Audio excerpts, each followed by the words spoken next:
मोहब्बत तो वो तुमसे भी करता है, तुमने बताया था मुझे। बहुत फर्क होता है किसी को पसंद करने में और किसी से मोहब्बत करने में। जान से प्यारा जूनी 24 अप्रैल से बुध शब 8 बजे।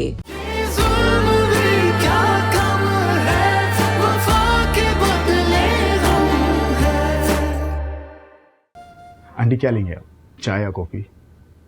नहीं बेटा कुछ नहीं। एक्चुअली मैं तो तुमसे मदद मांगने आई थी। मुझे देखकर तुम्हें अंदाजा तो हो ही गया होगा कि मैं क्यों आई हूँ। जी कुछ कुछ अंदाजा तो है, कहें मैं आपकी क्या मदद कर सकता हूँ? बेटा मैं चाहती हूँ कि शावेज का ये केस अब तुम हैंडल करो। तुम उसके बहुत अच्छे दोस्त हो और उसके कोलीग भी हो। I think you can handle this really well. Aunty वो तो सब ठीक है, लेकिन आई एम सॉरी, मैं ये केस नहीं ले सकता। तुम भी डर गए? कह सकती हैं आप, शावेज नहीं डरा था जिसकी वजह से उसके करियर पे इतना बड़ा दाग लग गया।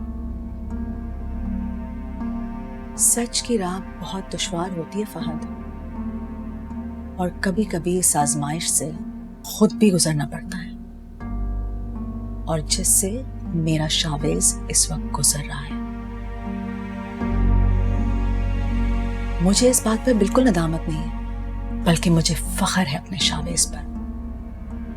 उसके करियर पे जो भी धब्बा लगा है, जिस दिन वो इस केस से बाइज्जत बरी होगा और जिस दिन वो ये केस जीतेगा, उस दिन वो सबके सामने सुरखरू होगा, और फिर तुम सब उसकी हिम्मत की दाद दोगे। आंटी ये तो आप कह रही हैं ना, लेकिन मुझे नहीं लगता कि शावेज इतनी जल्दी बाहर आ सके। और वैसे भी एक अजनबी लड़की के लिए इजलाल से दुश्मनी मोल लेना बहुत बड़ी बेवकूफ़ी है। मेरा बेटा बुज़दिल नहीं है, इसीलिए इजलाल से भिड़ गया, और ये बहादुरी मुझे किसी और में नजर नहीं आती। खुदाफिज।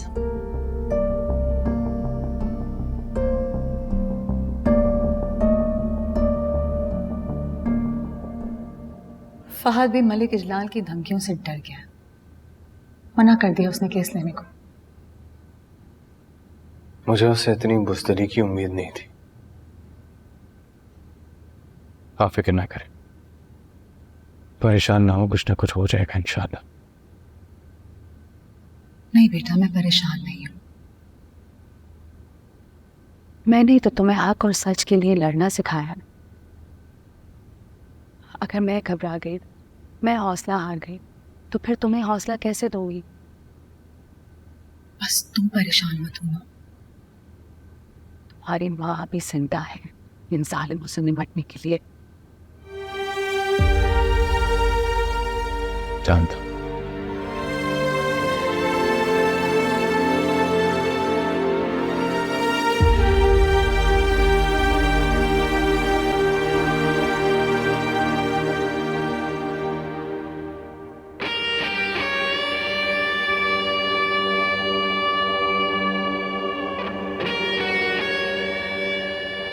हाय इजलाल,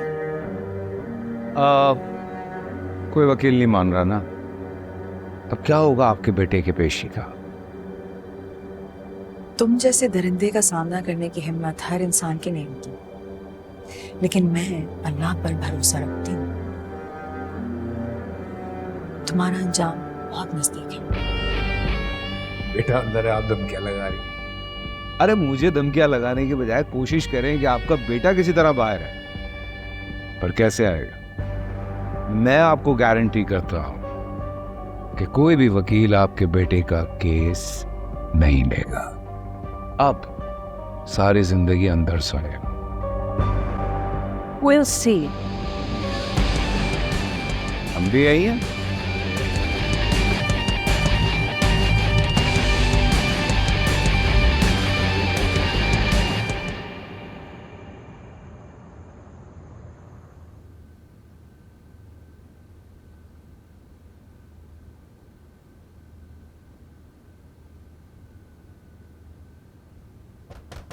खोल दरवाजा। क्या हुआ है? साहब साहब क्या हुआ है? किधर है बेगम साहब तुम्हारी? बुला। जी सर। मैडम साहिबा। क्या हो गया रूबी? क्या शोर मच रहा है ये बाहर? मैडम बाहर पुलिस आई है। पुलिस? जी वो बहुत शोर कर रहे हैं। चलो।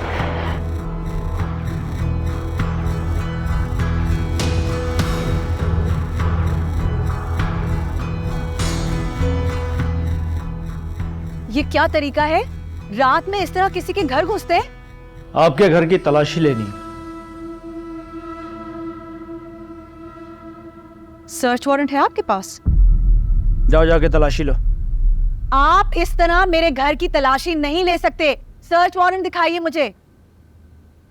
जो कुछ आपका बेटा कर रहा है उसके बाद भी आपको ये लगता है कि हम आपके घर की तलाशी के लिए सर्च वारंट लाएंगे?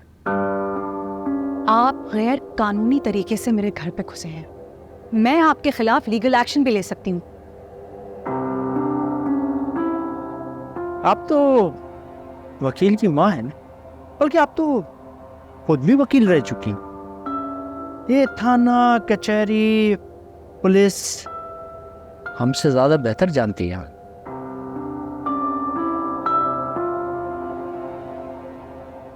आप किस मकसद से यहाँ आए हैं? Good good question. आप अपने बेटे को समझाएं कि वो इस केस से दूर रहे। अंदर तो वो है ही, ऐसा ना हो कि सारी जिंदगी जेल में ही चक्की पीसता रहे। अपलौता बेटा है ना आपका, समझाती क्यों नहीं उसे? आप बहुत गलत कर रहे हैं। मैं कंप्लेन करूंगी आपके खिलाफ। कंप्लेन शौक से करें, लेकिन हमें हमारा काम करने दें। ईशा यहीं रहती थी ना? ईशा का कमरा कहाँ है? कहाँ है ईशा का कमरा? सर ऊपर है। जाओ जाके तलाशी लो। जाओ इनके साथ कमरा दिखाओ। तलाशी लो अच्छी तरह।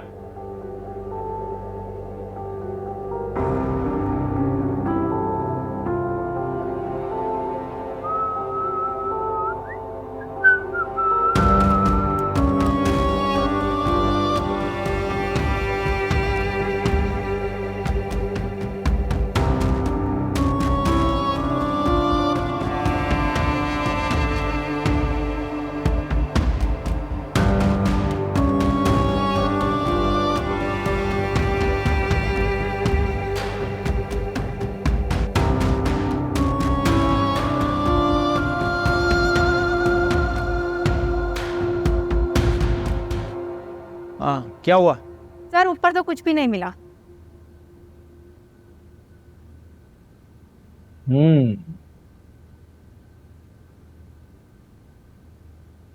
ठीक है,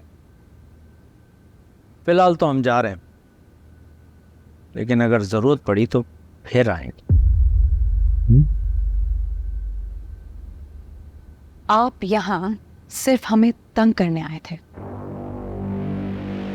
जब आप समझ ही गई हैं तो अपने बेटे को भी समझाएं कि वो ईशा के केस से दूर रहे। वो उसके लिए ज्यादा बेहतर होगा।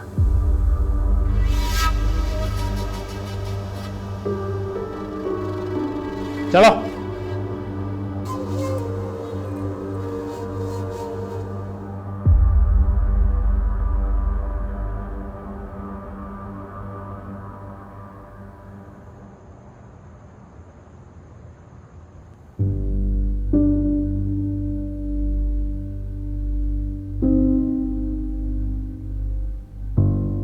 आप अपने बेटे को समझाएं कि वो इस केस से दूर रहे। अंदर तो वो है ही, ऐसा ना हो कि सारी जिंदगी जेल में ही चक्की पीसता रहे।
मलिक इसरार, तुमने दबी हुई चिंगारी को हवा देकर दुश्मनी की आग को फिर से भड़का दिया है। जिस बेटे की खातिर मैं आज तक खामोश थी कि वो इस दुश्मनी की भेंट न चढ़ जाए, मगर तुम लोगों ने मुझे मजबूर कर दिया है कि मैं तुम्हें तुम्हारी ही जुबान में जवाब दूं।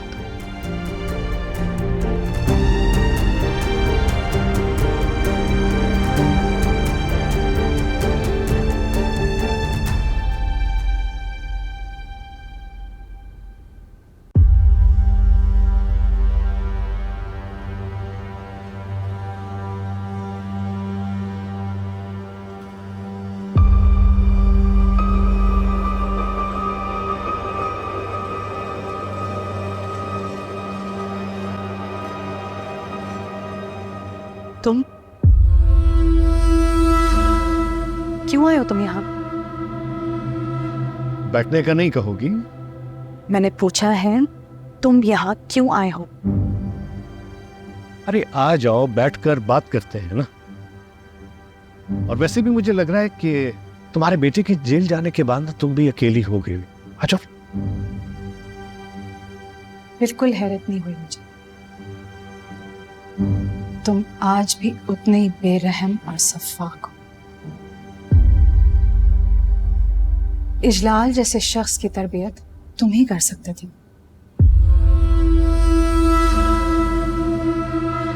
तुमने तो अपने बेटे की परवरिश बहुत अच्छी की है ना, और मेक श्योर किया होगा कि वो अपने बाप के कातिलों तक न पहुंच सके। कल भी तुम्हारे बेटे की जिंदगी दांव पे लगी थी और आज फिर दांव पे लगे। क्यों करते हो तुम ऐसा सब कुछ? लगता है माजी से तुमने सबक नहीं सीखा। माजी से ही तो सीखा है मैंने। देखो, तुम कल भी कमजोर थी और आज भी कमजोर हो। तुम मेरा कुछ नहीं बिगाड़ सकती, कुछ भी नहीं।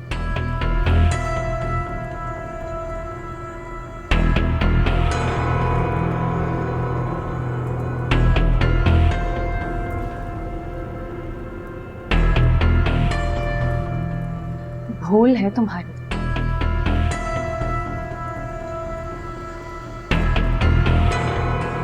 ठीक है, अब तुम अगर अपने बेटे की जिंदगी बचाना चाहती हो, उसे कहो कि मेरे बेटे के सामने जाकर सरेंडर कर दे। उसकी जान बख्शी कर दी जाएगी। मेरा बेटा छोटा था,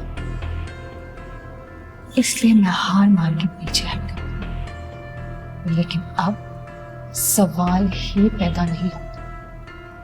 जब सामने तुम जैसे दरिंदे हो तो इंसाफ के लिए लड़ना बहुत जरूरी हो जाता है। लगता है कि तुम्हारे दिल में अपने बेटे की मोहब्बत कम हो गई है या खत्म हो गई है।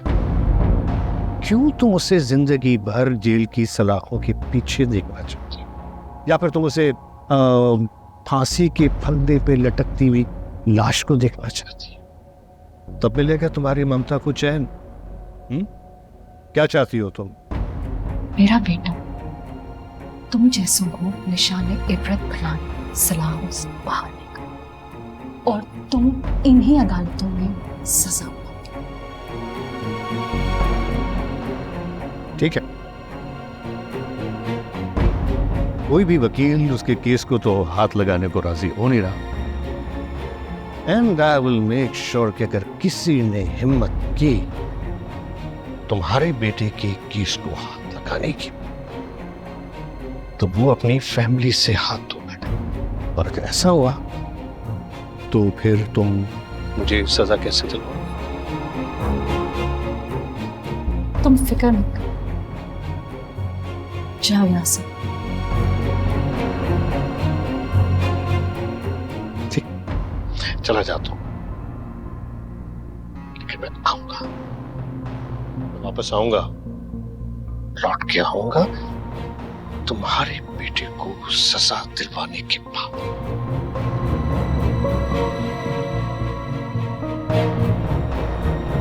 चलो।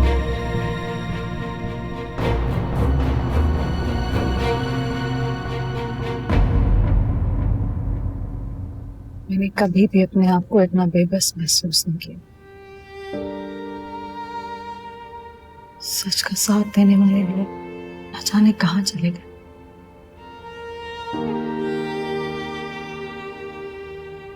सबने अपना ज़मीर बेच डाला है माँ। कोई एक भी ऐसा नहीं जो ये केस लड़ सके, इस लाल के सामने खड़ा हो सके। कोई भी तुम्हारी माँ के साथ खड़ा होने के लिए तैयार नहीं है।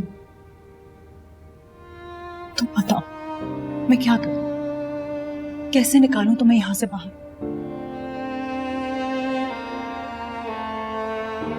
कोई तो होगा जो ये केस लड़ेगा।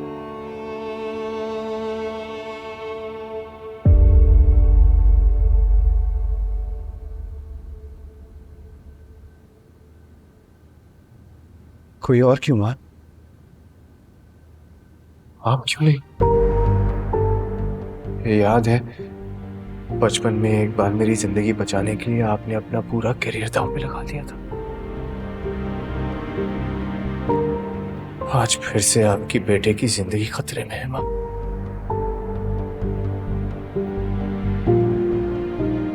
आप बनेंगी मेरी वकील,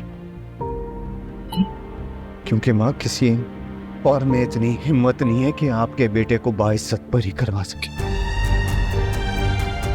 You will have to do it.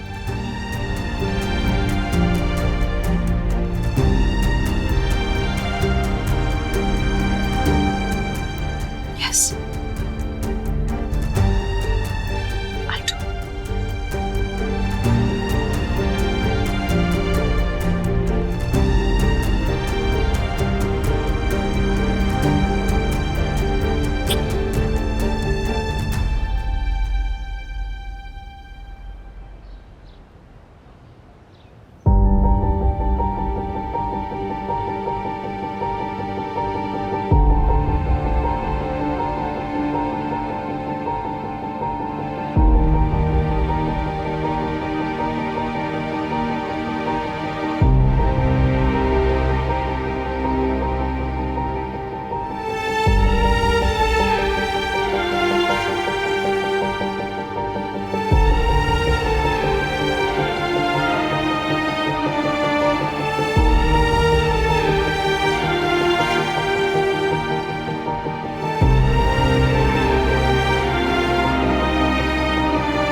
हटो, मैं कर देती हूँ।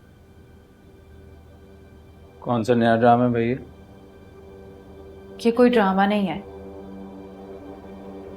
सच्चाई कबूल कर ली है मैंने। और सच्चाई ये है कि मैं यहाँ तुम्हारी कैदी हूँ, और ये कैद मैंने तब तक काटनी है जब तक तुम चाहोगे। और ये बात मैं अच्छी तरह समझ गई हूँ कि मैं यहाँ चीख चीख के मर जाऊंगी, लेकिन मेरी आवाज़ कोई नहीं सुनेगा।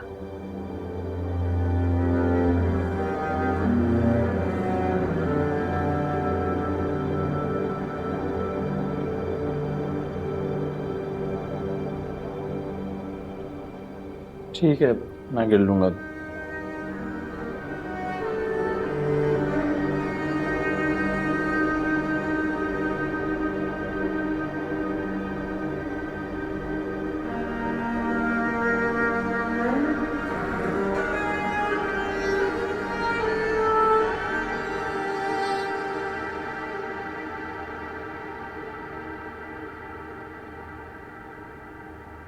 आपका कोई वकील नहीं आया? I am sorry my Lord, मुझे देर हो गई। एक्चुअली ट्रैफिक बहुत था। तो आप प्रोसीड करेंगे?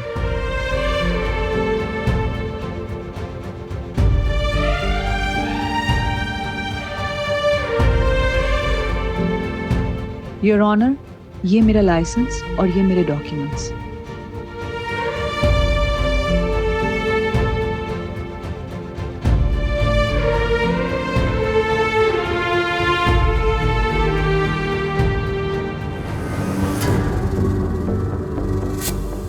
तो कह रहा था कि सारे वकीलों को तूने ठिकाने लगा दिया, खरीद लिए, तो ये नहीं पता लगा सकता था कि इस वकील की माँ भी वकालत कर चुकी है। Silence in my court. Your honour, Shavez Ahmed इससे पहले इस केस को प्रोसीड कर रहे थे, लेकिन अब जबकि खुद उन पे एलिगेशन है और उनका लाइसेंस जब्त हो चुका है, तो मैं उनकी मदर रामीन अहमद इस केस को प्रोसीड करूंगी।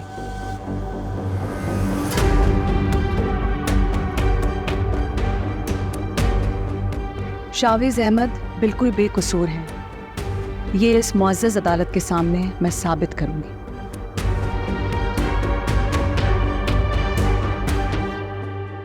हेलो, अस्सलाम वालेकुम डॉक्टर साहब। वर्ता की क्या प्रोग्रेस है? सेम कंडीशन है, सुबह से अब तक 2 फिट्स पड़ चुके हैं। डॉक्टर साहब, वर्ता को अभी तक ठीक हो जाना चाहिए था। देखें, अगर आप लोगों से केस नहीं समझ रहा तो मुझे बताएं, मैं किसी और हॉस्पिटल ले जाता हूँ। देखिए, हर जगह ट्रीटमेंट तो ऐसे ही होना है ना। अगर आप अपनी तसल्ली करना चाहें तो बेशक ये भी करके देख लें। हम तो अपनी तरफ से पूरी कोशिश कर रहे हैं। अच्छा चलें, ठीक है, मैं चक्कर लगाता। Okay, thank you. अल्लाह हाफ़िज़। योर ऑनर, बिल्किस इस केस की चश्मदीद गवाह हैं। इनकी गवाही से ईशा और शावेज कसूरवार साबित हुए हैं। मैं बिल्किस को विटनेस बॉक्स में बुलाना चाहती हूँ। बिल्किस को विटनेस बॉक्स में बुलाएं।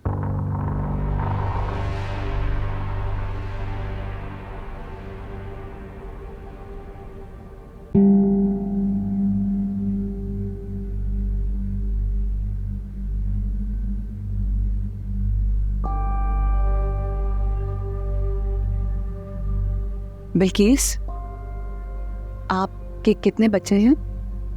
जी 2। आपके शौहर क्या काम करते हैं? रिक्शा चलाते हैं। घर आपका किराए का है या आपका अपना? किराए का। मैलॉर्ड, वकील साहबा गैर जरूरी सवालात करके अदालत का वक्त जाया कर रही है। माय लॉर्ड, मैं जो सवाल कर रही हूँ इनका इस केस से बहुत गहरा ताल्लुक है। Objection overall. एक रिक्शा चलाने वाले की डेली वेजेस 1000-1500 होती होंगी। 2 बच्चे और किराए के घर में रहते हुए बिल्किस को बच्चों के एजुकेशनल खर्चे और खाने पीने के बारे में सोचना पड़ता होगा। क्यों बिल्किस? जी महंगाई है, हर कोई सोचता है। बिल्कुल ठीक कह रही हो तुम, हर कोई सोचता है। और खर्चा पूरा ना होने पर छोटी मोटी चोरी, डाका या फिर झूठी गवाही देकर खर्चा पूरा किया जा सकता है ना?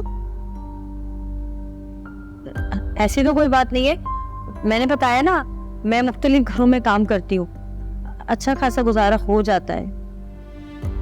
ठीक कहा तुमने बताया था कि तुम पिछले 4 साल से ईशा के यहाँ काम कर रही हो, ठीक है? जी। फिर 4 महीने बाद तुम काम पर आई, इसकी कोई वजह थी?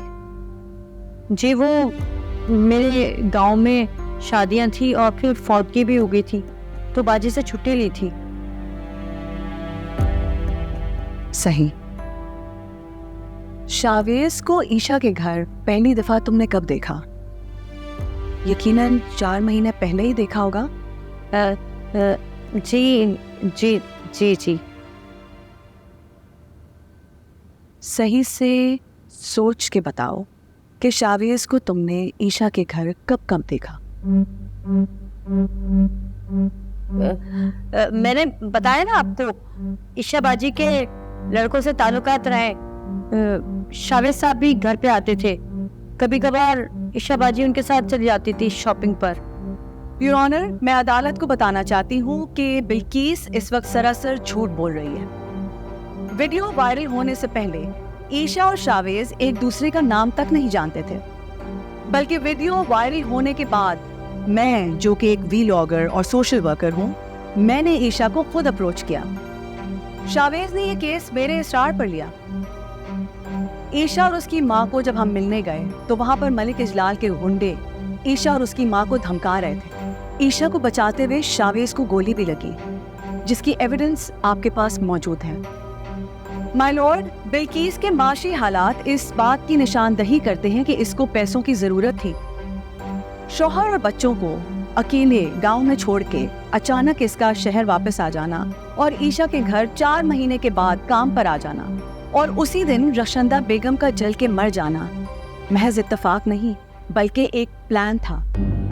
डायरेक्ट या इनडायरेक्ट बिल्किस इस केस में 100% मुलव्विस है और ये भी पॉसिबल है कि ये आग इसने खुद लगाई हो। मैंने कुछ नहीं किया, मैंने कुछ नहीं किया।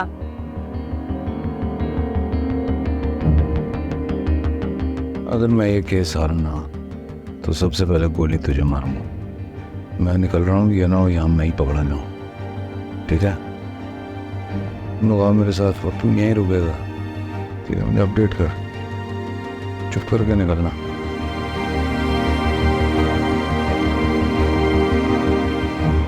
मेरी अदालत से दरख्वास्त है कि बिल्किस को हिरासत में लेकर अच्छी तरह से तफ्तीश की जाए। बिल्किस बहुत अच्छी तरह से जानती है कि कातिल कौन है। अदालत बिल्किस को हिरासत में लेने के बाद इस मामले की सही तरह से छानबीन के साथ समाअत अगली तारीख तक मुलतवी करती है। Thank you minor. मैंने कुछ नहीं किया जज साहब, मैंने कुछ नहीं किया। साहब मैंने कुछ नहीं किया जज साहब, मेरी बात सुनिए, मैंने कुछ नहीं किया।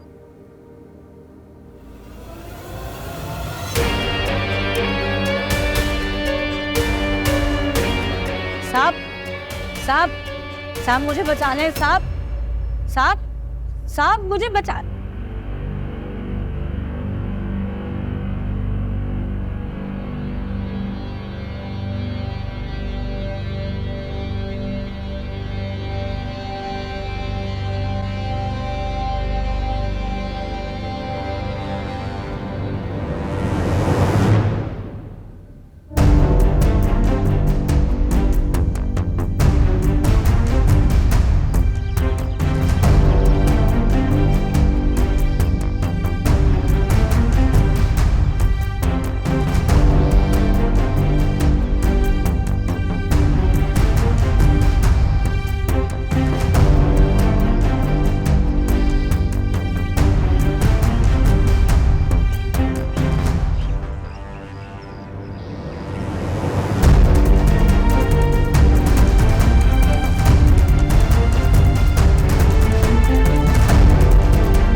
मनाल,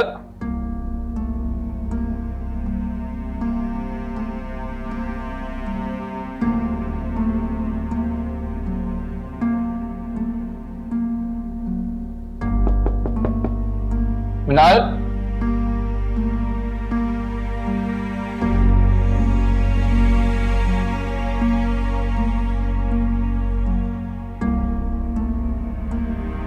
मनाल,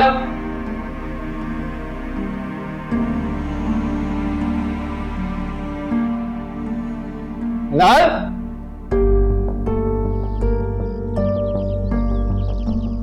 मनाल, मनाल,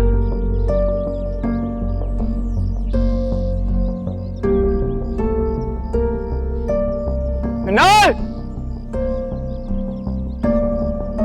मनाल।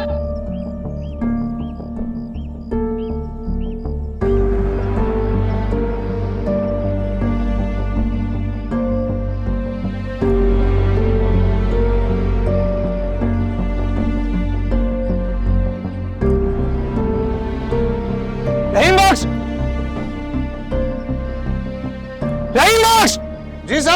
चलिए। जी साईं बाबा। मिनाल कहाँ है? मैंने नहीं देखा। क्या मतलब मैंने नहीं देखा? साहब मुझे पता नहीं। तुम्हें बोला था ना उस पर नजर रखो। किधर है वो? साहब पता नहीं किधर चली गई। किधर चली गई? जाके चेक करो।